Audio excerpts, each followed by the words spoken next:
महादेव महादेव महादेव भवानेव भवानेव भवानेव ఓం శ్రీ మాత్రే నమః. భక్తులకు విజ్ఞప్తి, ఈ రోజున తొలి ఏకాదశి సందర్భంగా మన బుద్ధినిపాలెం శ్రీ పోలేరమ్మ తల్లి దేవస్థానంలో అమ్మవారికి ఎంతో వైభవంగా పూజా కార్యక్రమాలు, పరమేశ్వరుడికి అభిషేకాలు, ఇలా అన్నీ కూడా కార్యక్రమాలన్నీ కూడా చక్కగా జరిగినాయి. ఈ రోజున స్వామివారు మరి మహావిష్ణువు ఎంతో మహిమాన్వితమైన రోజు. ఆ యొక్క స్వామివారికి అందరూ కూడా దర్శించుకొని స్వామివారి యొక్క తీర్థప్రసాదాలు స్వీకరించి స్వామివారి కృపకు పాత్ర కావాల్సిందిగా కోరుచున్నాం.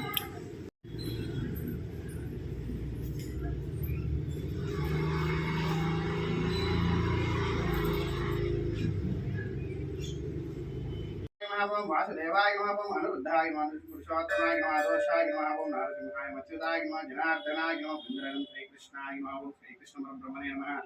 ओम रामाय नमः, ओम रामभद्राय नमः, ओम रामचंद्राय नमः, ओम शाश्वताय नमः, ओम राजीरोचनाय नमः, ओम श्रीमते नमः, ओम रजिन्द्रियाय नमः, ओम रघुगुंधवाय नमः, ओम ज्ञानकीवल्लभाय नमः, ओम जितेन्द्रियाय जनार्दनाय नमः, ओम विश्वामित्रपर्याय नमः, ओम दान्तांकरणाथवाग्रदावागी नमः, सत्यवादिन सत्यव्रताय नमः, व्रतधराय नमः, ओम सदाकौसल्ये नमः, ओम प्रदंसिन्ये नमः.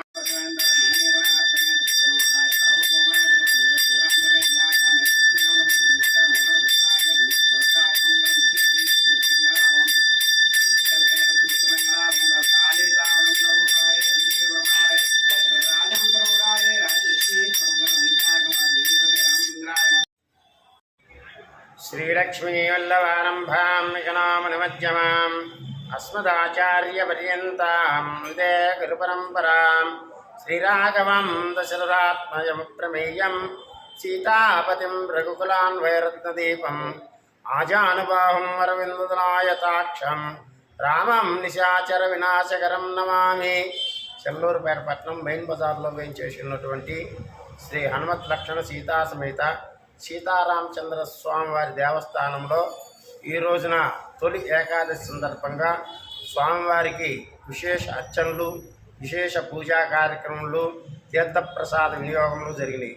కావున సాయంత్రం మరి స్మైల్ పార్టీ, కిట్టి పార్టీ వారిది మరి రామచంద్రుడికి ఆషాఢ పత్తి తీసుకురావడం జరుగుతుంది. ఈ రోజున రేపటి రోజున రేపు సాయంత్రం 7 గంటలకి సీతారామస్వామి వారి భజన మండలి తాలూకా భక్త బృందము ఈరోజు స్మైల్ పార్టీ వాళ్ళు స్వామివారికి ఆషాఢ పత్తి కార్యక్రమం చేస్తున్నారు. కాబట్టి భక్తులందరూ కూడా దేవాలయం ఇచ్చేసి స్వామివారిని దర్శించి తీర్థప్రసాదం స్వీకరించవలసిందిగా కోరుతున్నాను.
భక్తులకు నమస్కారం. ఈరోజు ఎంతో ప్రాముఖ్యత చెందినటువంటి రోజు. ఎందుకంటే పర్వదినాల్లో అత్యంత ప్రాముఖ్యత పొందినటువంటి పండుగలలో తొలి ఏకాదశి పండుగ అనేది ఒకటి. ఈ తొలి ఏకాదశి ఆషాఢ మాసం రావడంతోనే 11వ రోజున అంటే శుద్ధ ఏకాదశి రోజున ఈ పండుగ జరుపుకుంటారు. తొలి అంటే మొట్టమొదటిది అని అర్థం. రాబోయే రోజుల్లో శ్రావణ మాసం కానివ్వండి, దేవి నవరాత్రి ఉత్సవాలు కానివ్వండి, కార్తీక మాసంలో కానివ్వండి, లేదా శివరాత్రి ఉత్సవం కానివ్వండి, ఏదైనా ఉత్సవాలు జరుపుకోవాలంటే పండుగలలో ఆది పండుగ ఏమిటి అంటే ఈ తొలి ఏకాదశి పండుగ. ఈ తొలి ఏకాదశి పండుగ ఎప్పుడు వస్తుందా అని చెప్పేసి భక్తులు ఎదురు చూస్తుంటారు. అటువంటి తొలి ఏకాదశి పండుగ రావడంతో మిగతా రోజులలో జరగబోయేటటువంటి పండుగలు ఉత్సవాలు జరుపుకోవడానికి నాంది పలిగేటువంటి ఉత్సవం ఈ తొలి ఏకాదశి పండుగ. కాబట్టి ఈ తొలి ఏకాదశి పండుగ రోజున శివ వైష్ణవులకి ఇష్టమైనటువంటి రోజు కాబట్టి పాడి పంటలు సస్యశ్యామంగా ఉండాలి అని భావించి వేలపిండిని పొడిగా చేసి దానిలో అటికి బెల్లము చూర్ణం వేసి అట్లాగే బెల్లము ముక్కను చూర్ణంగా చేసి అందరికీ ప్రసాదంగా వితరణ చేస్తారు.